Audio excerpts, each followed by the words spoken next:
Right, with that, ladies and gentlemen, I'd like to invite Dr. Ashraf, Head of Export Market Intelligence at Dubai Exports United Arab Emirates, to make his presentation on the food problem, synergizing food supplies and logistics. Please.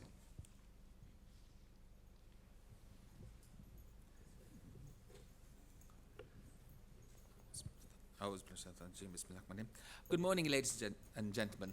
It's appropriate that I'm actually making this presentation just before lunch, looking at the food problem and synergizing food supplies and logistics. Now, there are four actually issues that I want to look at. The first issue I want to look at is, do we really have a food problem? We talk about the food problem.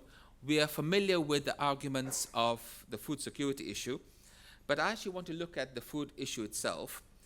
And then the second question I want to look at, is it a distribution problem or is it something else? The third aspect is to look at the role of multinational organizations. What role do MNCs play, or what role do large companies themselves play? And then to look at the issue of small companies. What role can small companies play in the food supply problem? And are there any avenues for us to actually synergize this? So let's start with the first question. Is there a global food shortage? Now, if you look at someone as large as me, you'll probably think no, right? But the reality of the situation is, look at this table. This is looking at food supply or undernourishment over the last 25 years. If we look at it globally, and that's the first line, it's very interesting. From 1 billion people, we now have undernourishment of only 800 million or so. That's a fall of about 200 million. Now, for those of you who were there last night at the gala dinner, you would have heard His Royal Highness talking about 1% of the world's population owning 50% of the wealth. So the question then arises, is undernourishment an issue of wealth, or is it an issue of distribution? Now, before I move on to the answer in that question, it's also interesting to look at another very interesting issue, which is the sub-Saharan African region. There we actually find an increase in the level of undernourishment from 175 million people 25 years ago to 220 million. Africa as a whole has actually gone up from 181 million to 232 million. So we do actually find pockets of problems in sub-Saharan Africa.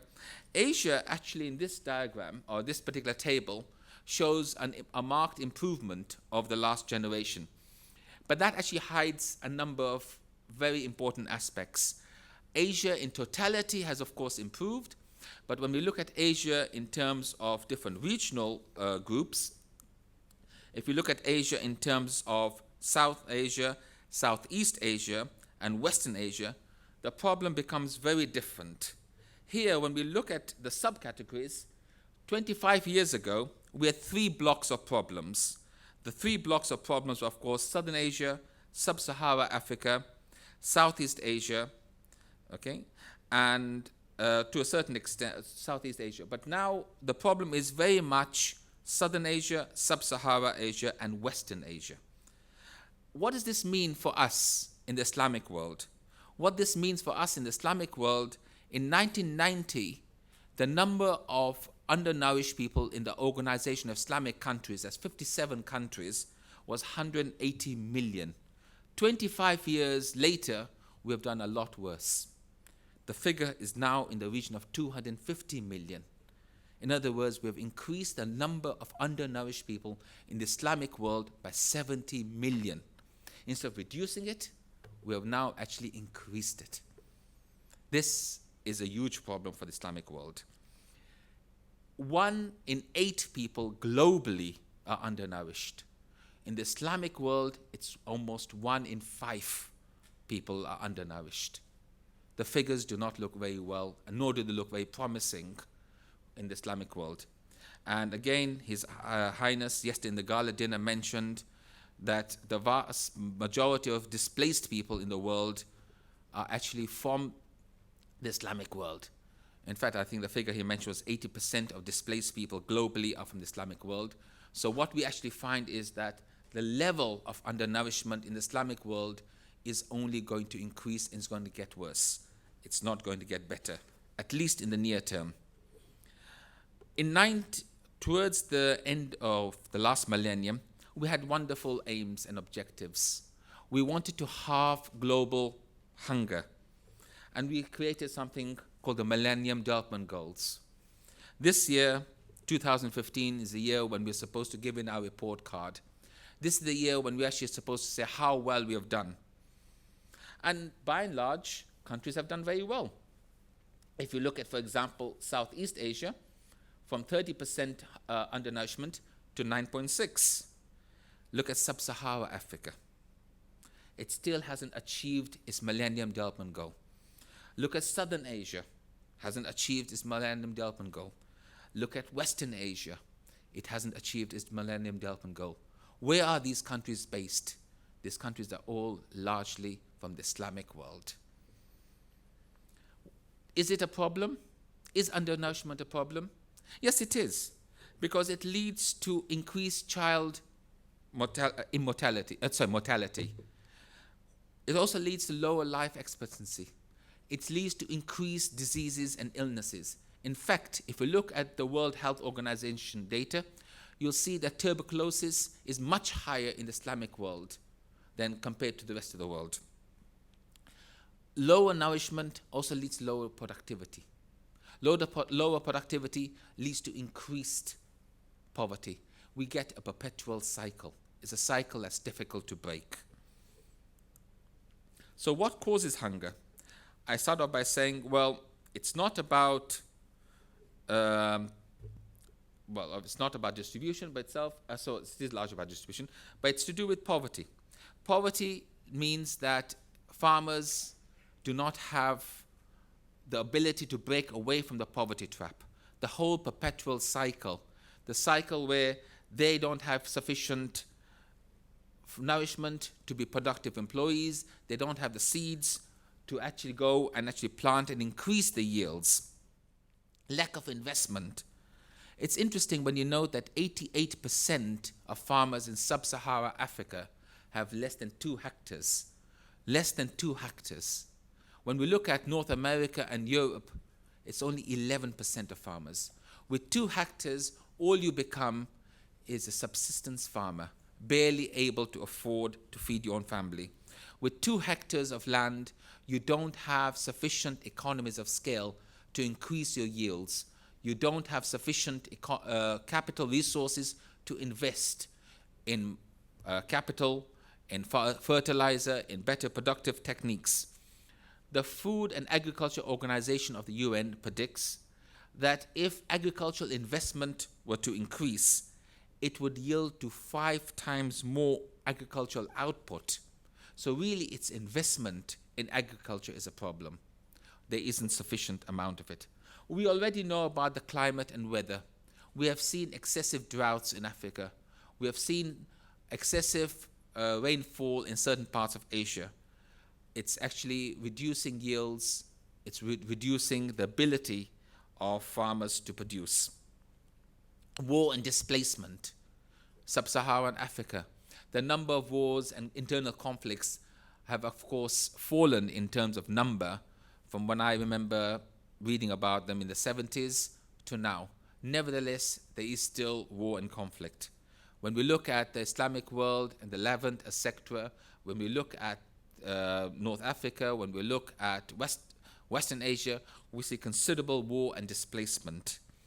Then we find unstable prices. The roller coaster of prices that have taken place not only since 2008, but largely from 2008. It implies that the poor cannot feed themselves. Price hikes make food unaffordable for them. And then we come to the problem of food wastage, which I'll talk about more in a few minutes. So really, we have an issue. We have an issue in terms of hunger. Hunger does exist. So now I actually want to look at and take a very economic or economist viewpoint to look at the demand side factors and the supply side factors to understand what are the issues that do not bring about an equilibrium. In terms of demand, of course, every person needs to eat. So the basis of the problem becomes population. When we look at the population growth, and these are the UN forecasts, and the UN uses different bases of forecasting, by the time of the Sustainable Development Goals, which is 2030, we expect, using the lower forecast, a population of 8 billion. Using the upper forecast, we expect a population of 9 billion. So in 2030, we expect anything between 8 and 9 billion people. So one thing we do know is if measures are not taken now, the current problem will only get worse. The question is, will the problem be shared equally? My own feeling is no. When we look at the population, one of the striking features is that population growth generally is pretty constant, except for 3 regions. China is actually going to have a fall in population about 2020, but these forecasts were made before last week, and I'm sure all of you are aware that last week they changed their one family, one child policy to 2 children, right? So in many sense, this chart will actually change slightly, and the green line is actually going to go up. But putting that aside, look at sub-Saharan Africa, the red line.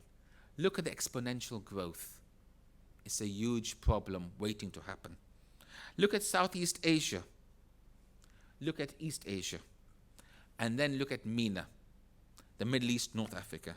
Essentially, out of the 57 members of the Organization of Islamic Countries, this is where the bulk of the Islamic population is going to increase. Sub-Saharan Africa, Southeast Asia, East Asia, and MENA. This is where the problems will become acute. When we look at, by the way, in terms of food imports, when we look at MENA, MENA is a very special case, because if you look at the Gulf, for example, where I come from, only 1% of land is arable. When you look at the wider MENA, we're looking at about 8% of land is arable. This whole region is dependent on food imports. And more we see the rest of the Islamic world becoming more and more dependent. There are about 1/3 of the Islamic world are actually food exporters. But by and large, 2/3 of the Islamic world are actually food importers. So, should we be worried?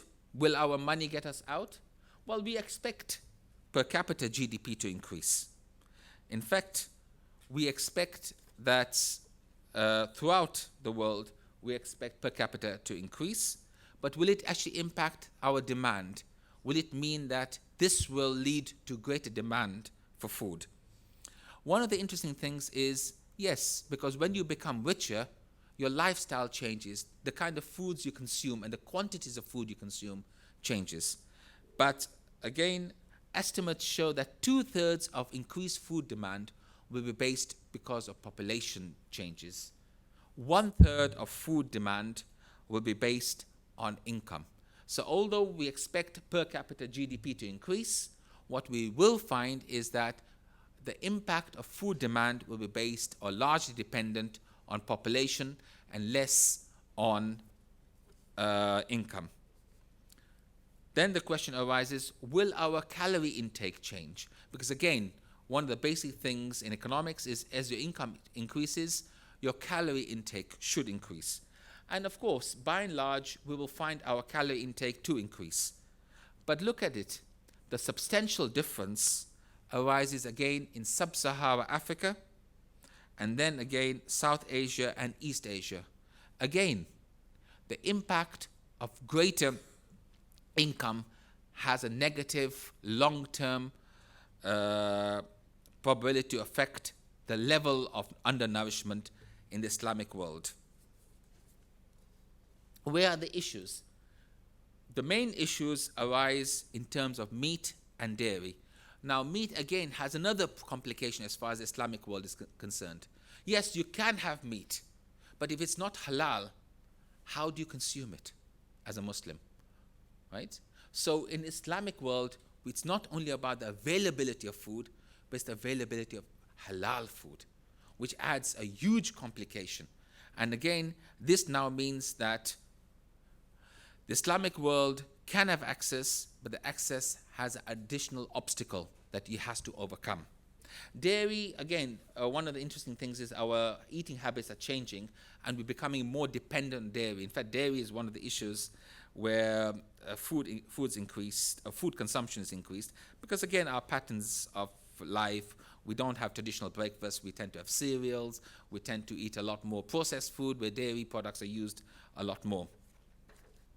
Now, let's look at the supply side. Does supply side cause any problems? Well, it's interesting. According to the Food and Agriculture Association of the United Nations, we expect anything between 60 to 70% increase in our food output. Part of it will come from increased land usage, but most of it, in fact, the vast bulk of it, will come from increased productivity, greater use of technology. Already in the Middle East, when I go to farms, and we do have farms in the Middle East, they're not using traditional farming techniques. They're using hydroponics, right? They're using very clever ways of increasing and enhancing output. So there will be a greater focus in increasing the yields of existing land usage. But again, let's look at this. The bulk of increase will happen in cereals, about 60% increase in meat, and again, oil crops. Let's look at this in more detail. The developed world will actually see a reduction in the amount of land usage. And again, if you go to Europe, you'll see a lot of farming land is actually being purchased and is being developed by building construction companies for housing. So in fact, in Europe, we actually see a reduction in the amount of farming land. In the developing world, it will increase. But the bulk of the output will be from yields, increased yields. Again, if I look at productivity, all different types of food products, from wheat to meat to different types of grains, are all expected to benefit from increased productivity levels. I realize I'm running out of time, but I'll nevertheless go through some of the slides in more detail. This is a forecast. Our current production is right in the center at about 703, and this is actually a relative scale, so it's a log linear scale. So if you say it's 3, by 2030, we'll actually see an increase of about 30% in our output, and by 2050, it's again about 60 to 70% increase in output. Okay? Now, will all this output be productive? Will it be for human consumption? Unfortunately, one of the things that we do know from the food security problem is that a large part of our food output is actually used for non-consumption, non-food usage, which is the sad part. It doesn't happen in meat, it happens largely in the cereals because corn is used again to produce fuel, okay? And that actually makes the situation worse. Okay? We should actually be looking at different ways of fueling our cars rather than using what can actually be consumption. One of the issues I mentioned earlier is that supply and demand does not equate because of food losses and wastage. This is a huge problem. If you look at a typical level of output, only 1/3 of food becomes edible. Where is the wastage? First, we have non-edible output. Then we have harvest and post-harvest. I've done some work with African farmers, and it's really disappointing because they don't actually have the technology. For example, if you have certain fruits, they need to be put in cold storage very quickly to take the heat from the inner center, otherwise they go off. So post-harvest management is a huge problem, and this is an area that we need to deal with. Then we have the issue about processing losses. And then if you go down, consumption waste. Is the consumption waste equal in all countries? No. If we look at this particular diagram, it shows a much better picture. In the West, the problem is not so much in terms of post-harvest management, it's in terms of consumption waste. In fact, half of the food in the West is wasted. Edible food is wasted. In the developing countries, it's much less. In the developing countries, The problem is much more about harvest and post-harvest losses. The fact that you cannot, as a small farmer with 2 hectares, get your products into the market in time.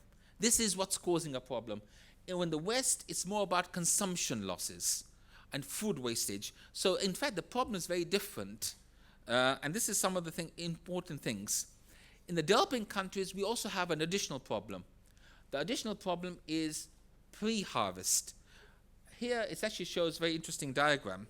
The very interesting diagram is in the developed world, only 3% of planted food is actually consumed. In the developing world, we have similar figures, but the problem really starts before.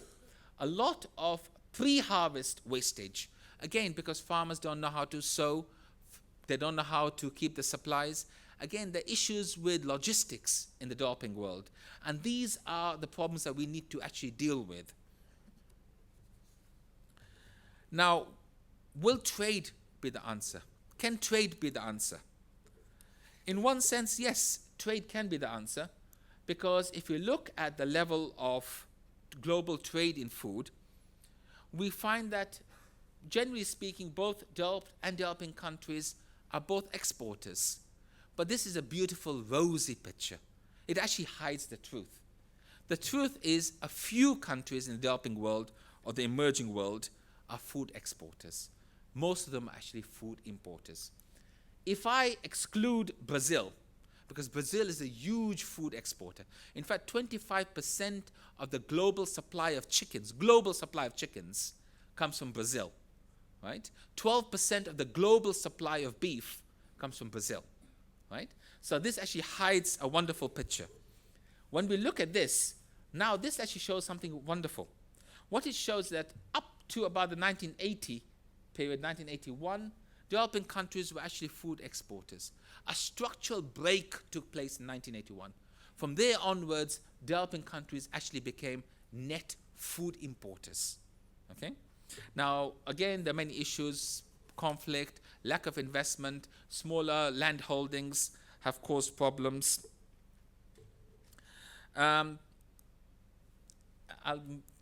Because of time, I'll pass a couple of slides. Now, we know that trade is uneven. We know that developing countries have become net importers. The question is, can logistics improve the situation?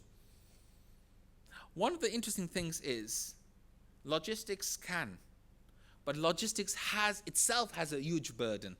I do a lot of work with free trade agreements, and one of the phrases I love using is that now you need a passport to export. Okay? Exporting is not easy. At every point, there are regulations that you have to overcome. Starting with something very simple. I was working with Rwandan farmers trying to get their products into the Middle East. The first question that a supermarket asks, do you have global gap certificate? Right? Even though it's voluntary, it's now become an obstacle. Right? You then actually have HACCP, you have many, many regulations for food to be actually exported from one nation to another nation, which causes considerable complications. And with perishable products, it leads to increased wastage. It also leads to increased costs, okay? And in fact, it actually acts as a hindrance. So what role can large companies play? Interestingly enough, large companies actually control the global logistics market. But they themselves have various different issues. They now need to be more integrated. They need to have various different rules and regulations that they need to comply with, right? And the issue of integration is very important. When we look at global supply chain companies, we find very few of them actually integrated. Most of them actually carry out one or two services. And therefore, we actually have a problem of a single solution. There is no single solution except from a few companies. What role can small companies play? Unfortunately, the global logistics market has become extremely difficult for small companies. By and large, they tend to be third-party logistics providers or fourth-party logistics providers. In other words, very small players in the global world Why is that? Because the large companies have invested in infrastructure. They've invested in machinery that small companies cannot compete, nor can they be price effective. The only role that is left for small companies is to be niche players in a very local market. In other words, they actually marginalize them. What other problems do SMEs have? Traceability. Today, if you want to buy a product, you need to be able to trace that product from farm to fork. You need to know what certification it has. If it's organic, does it have IMO certification? If it's halal, which halal certification does it have? There is no standard halal certification, right? Again, the systems have become technologically advanced. There's huge infrastructure in technology that you need to invest, which again, SMEs cannot do. We talked about rules and regulations, customs procedures.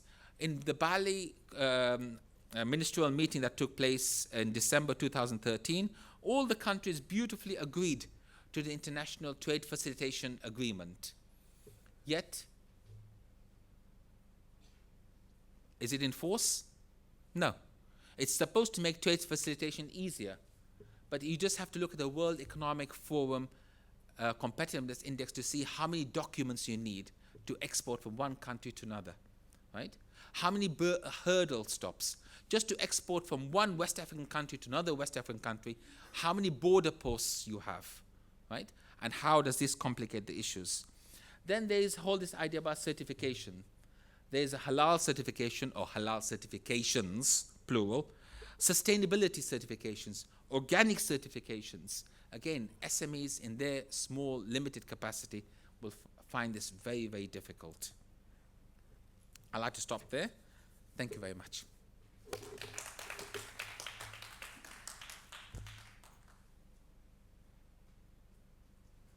Thank you very much, Dr. Ashraf Mahate, for that presentation. And now we move on to Professor Dr. Ahmad Suryana, please.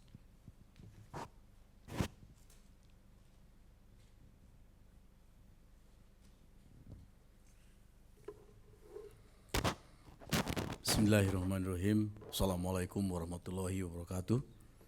First of all, I would like to thank organizers for inviting me to participate in this very important meeting.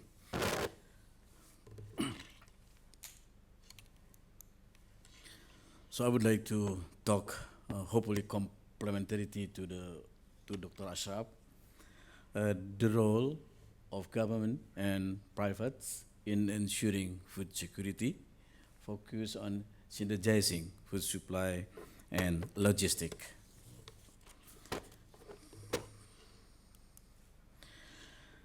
Food problems, key facts.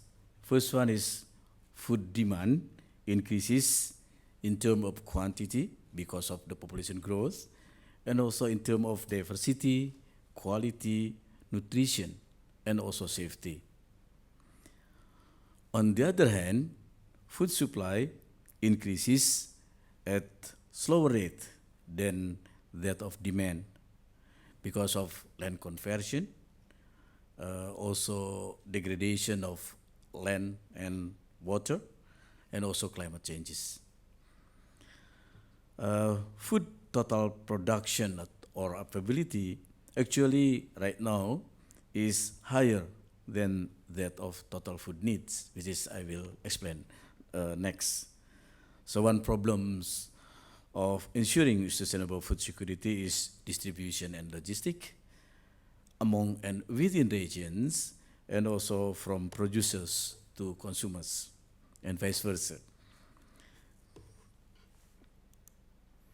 So this is some figures about world food availability actually was enough for everyone.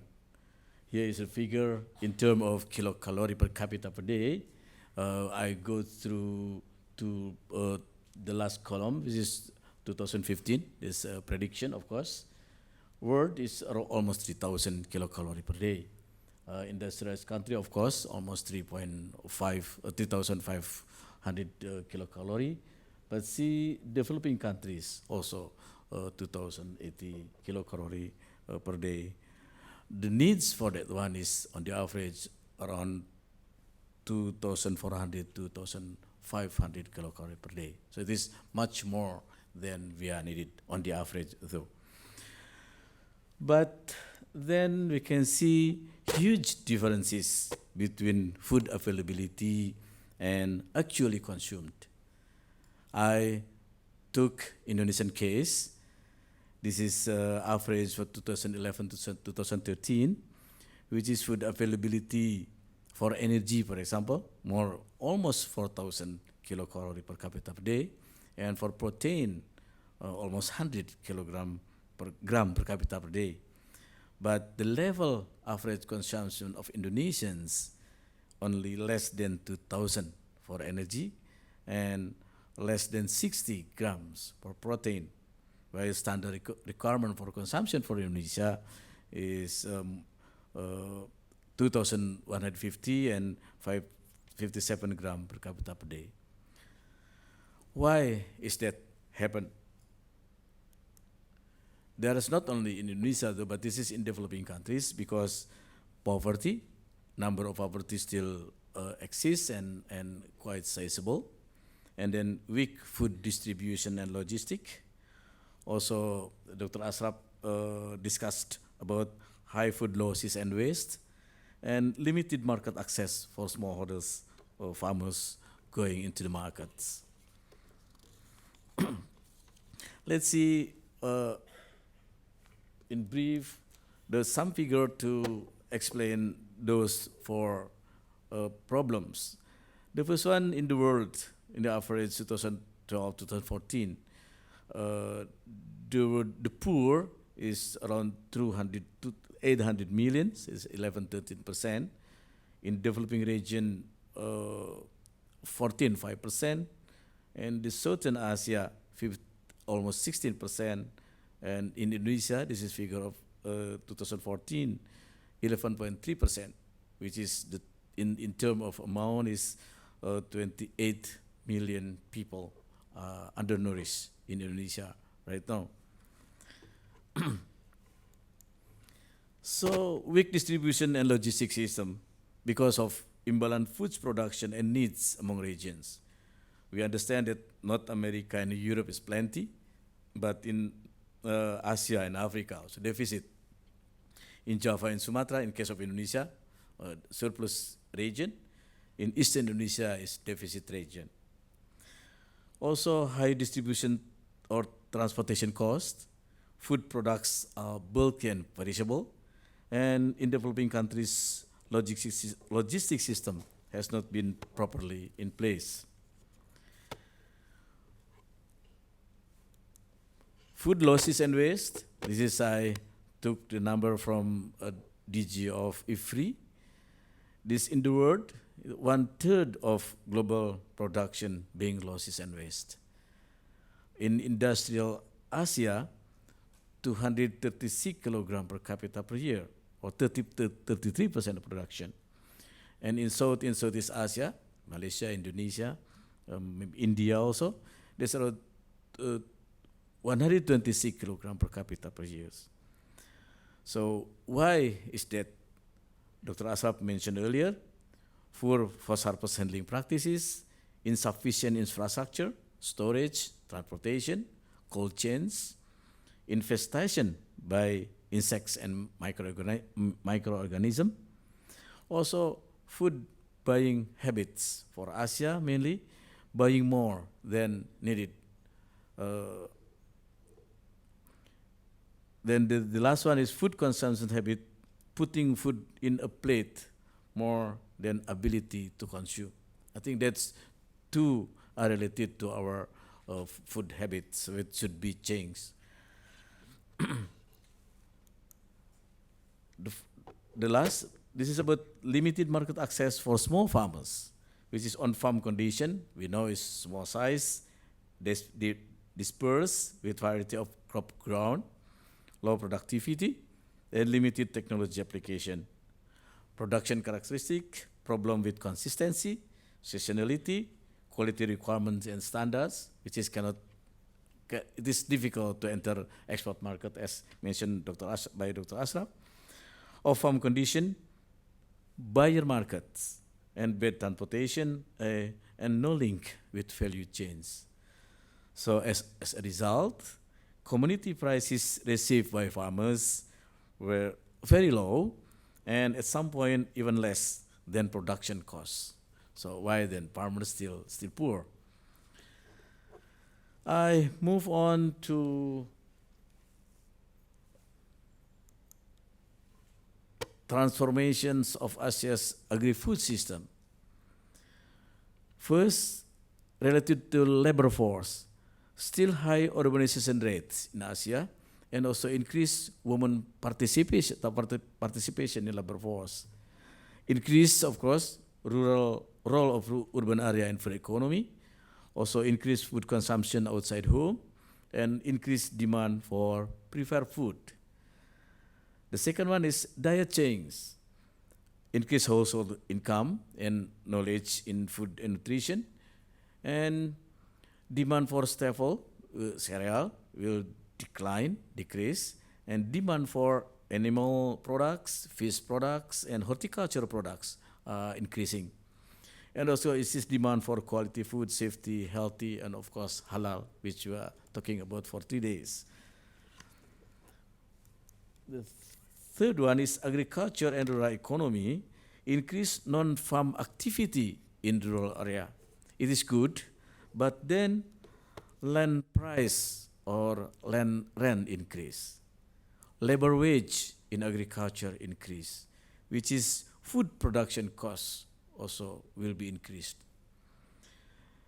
Youth in labor force decline, and then more diverse food demand, local trade increases.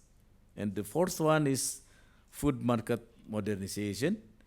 So there's emergence of supermarkets and franchise or modern mini markets spread all over the country, including villages in rural area. And also there are opportunity for linking small farmers and small medium enterprises into national global market through food value chains.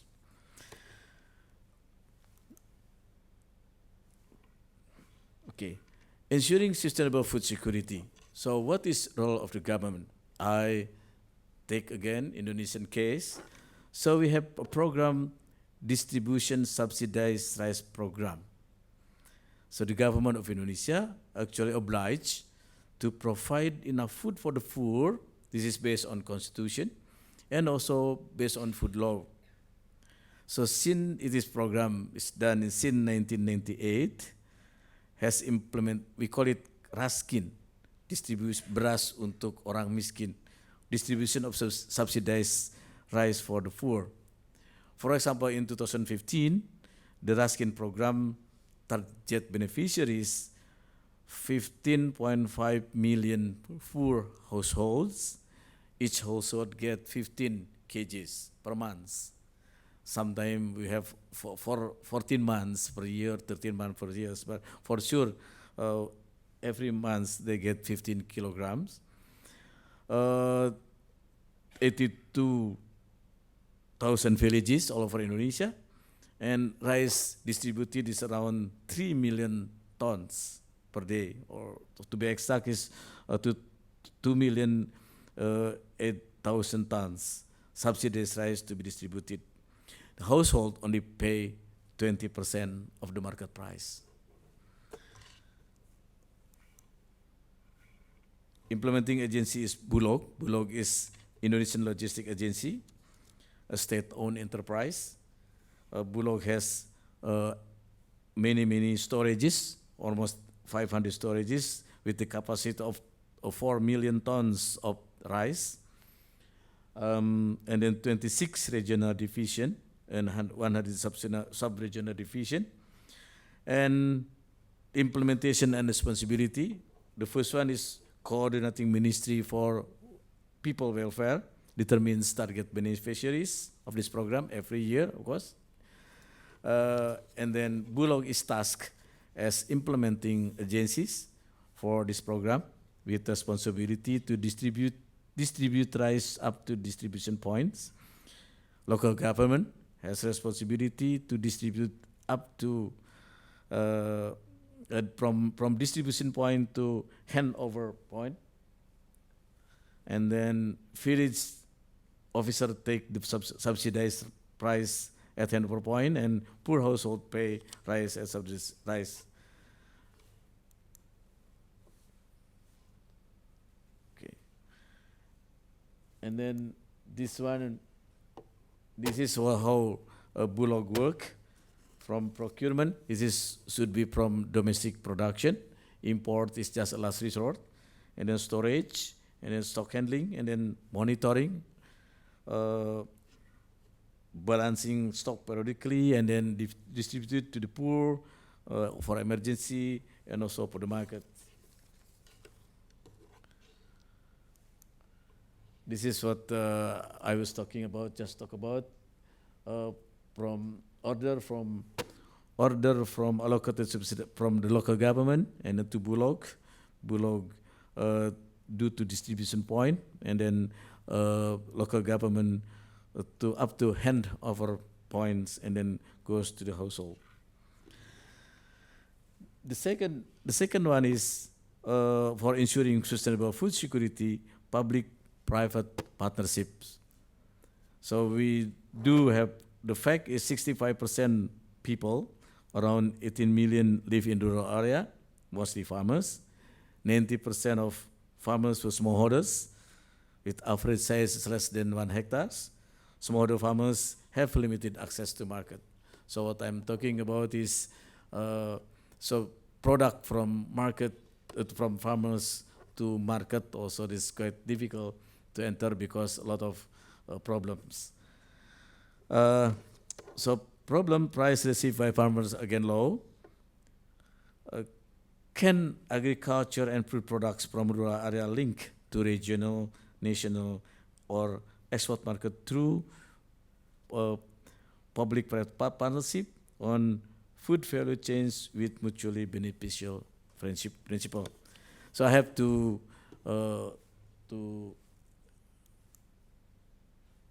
examples. The first one, this is solid project, we call it solid, smallholder livelihood development. This is started in 2012, financed by loan from IFAD, International Fund for Agricultural Development. Coverage community in 2 provinces in Maluku, Eastern Indonesia, 11 districts and almost 5,000 poor households. Focus activities, community empowerment, on-farm and post-harvest handling improvement, and value chains and marketing management. So one example of those activities is coconut value chains development. The goal is increase household income and improve community food security. Let me move on because of the time. Activities, assessing economic potential and prospects at village level based on commodity comparative and competitive advantage, and then enhancing capacity of farmers group, empowering smallholders in increasing coconut yield production, and then facilitating and fostering SMEs in food processing and home industries based on coconut products, facilitating partnership between farmers and SMEs and traders and privates, and linking coconut farmers group and SMEs into local, regional, export market through value chains and marketing management. Well, the last one is example, Peace Agro Partnership for Indonesian Sustainable Agriculture, created in 2011 at the World Economic Forum for East Asia in Jakarta.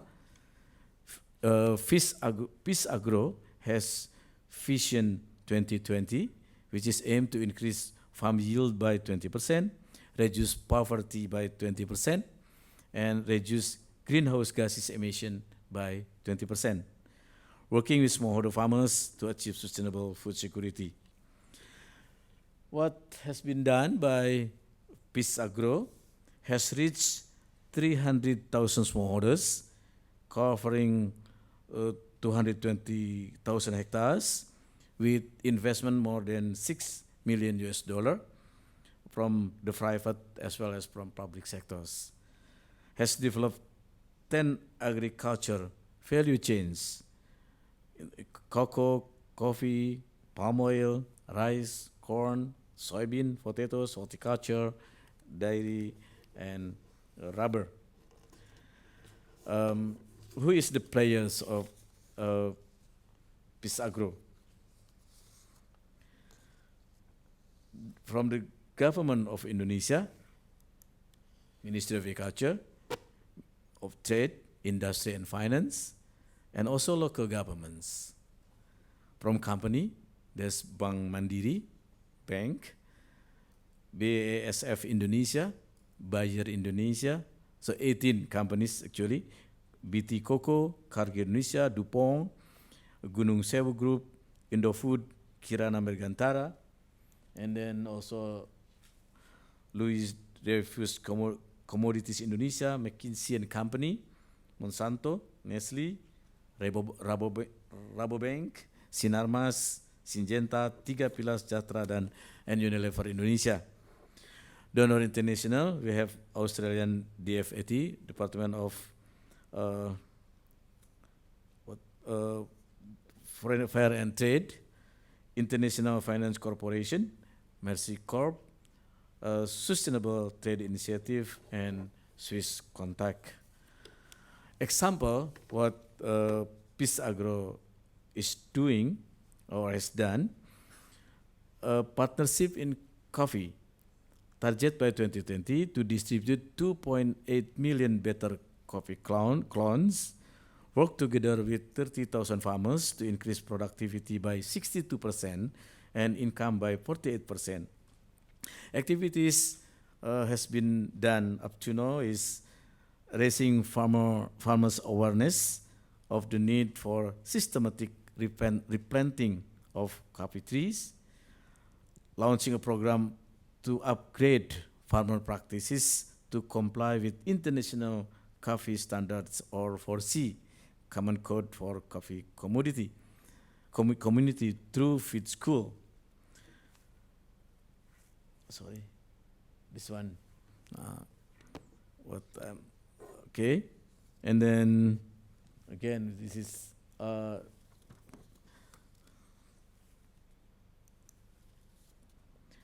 result up to date. Already 1,300 farmers validated as 4Cs.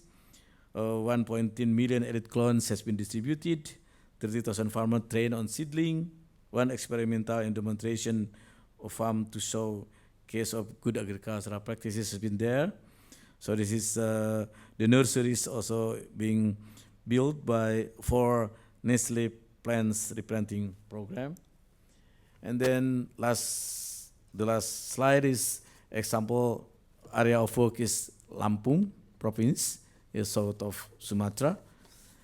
For this work, the partners is Nestle Indonesia, Syngenta Indonesia, Rainforest Indonesia, and also Indonesian Coffee and Cocoa Research Institute, Government of Tanggamus, Ministry of Agriculture.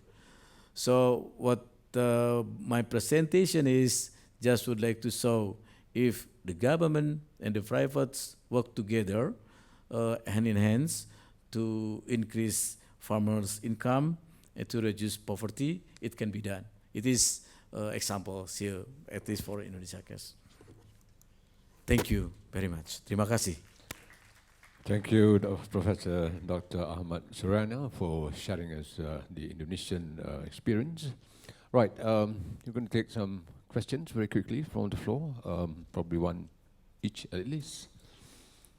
Anybody? Yes?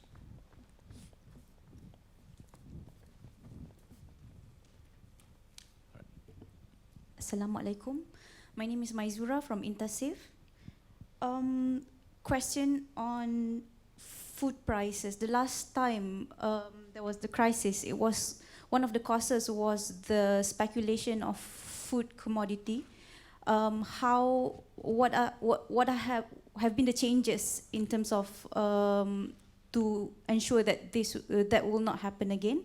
And second question is, Dr. Ashraf, your graph on food production increase, you talk about how a lot of it depends on technology, and a lot of the hungry people are in the poor countries where investment in agriculture is very low. How do we go about it? Thank you. Thank you. With reference to the first question, in terms of price fluctuations, as you're aware, it happened in 2008. There was a huge problem. A number of countries actually had an export ban. It affected a number of countries, not just the importing countries, but also the exporting countries, because they couldn't export. As a result of that, a number of countries have established a food security strategy or initiative. Part of that food strategy problem is to have storage facilities. So what actually happens if in periods of shortages, you release the stocks in your silos. Some of the more food-dependent countries, high-income food-dependent countries, such as the ones in the Gulf, have actually done land purchase agreements. Typically, if you look at Qatar, you look at UAE, etc., what they've actually done is they've purchased large amounts of land in different parts of the world. So they actually have got a secure supply of food. What the problem really is actually for the poorer countries who don't really actually have the ability to purchase land and whose productivity is very low. I think they're the ones who are most vulnerable.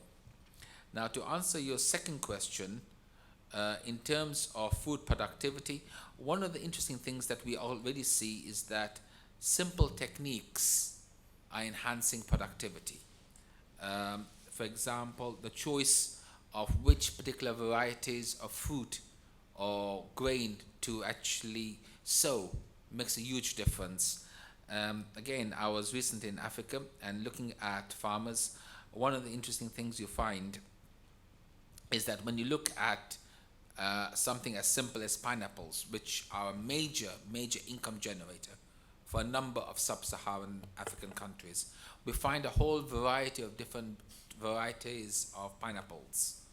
But if they were to plant, for example, WD4, which is a particular larger variety, it actually yields a much better output. So in that sort of sense, you don't necessarily need large-scale investment. You just need more help and assistance in order to increase output. Again, one of the stumbling blocks, and I think Dr. Ahmed in his presentation also beautifully picked up the idea about small landowners. When you have a typical landowner in Indonesia at 0.84 hectares, right? And then in Africa, as I said, 85% of it is less than 2 hectares. You don't really get the economies of scale. If you don't get the economies of scale, you're not actually going to get the yields that you're looking for. So a lot of initiatives there is to combine land holdings so you actually get cooperatives. Now, when you have cooperatives, then you actually combine resources. And this is the wonderful argument of synergy, where 2 + 2 actually equals more than 4. So when you bring land holdings together, you can actually invest. And one of the other things we're actually seeing is that cooperatives can also have better trading. They can bring food from farm to market in a much more efficient way. So again, you're reducing your food losses and wastage. Prof? Yes.